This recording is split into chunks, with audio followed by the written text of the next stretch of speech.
Hey everyone, in this video I'm going to show you how to use Polarsteps. First, download and install the Polarsteps app from the App Store or the Play Store. Now, open the app and sign up using your Gmail, Google or Facebook account. Then, tap the plus icon to start a new trip. Here, enter your new trip name, select the start and end dates, and choose whether you want a trip to be private or public.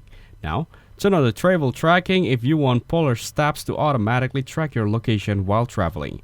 After that, tap the plus icon again to add a new step.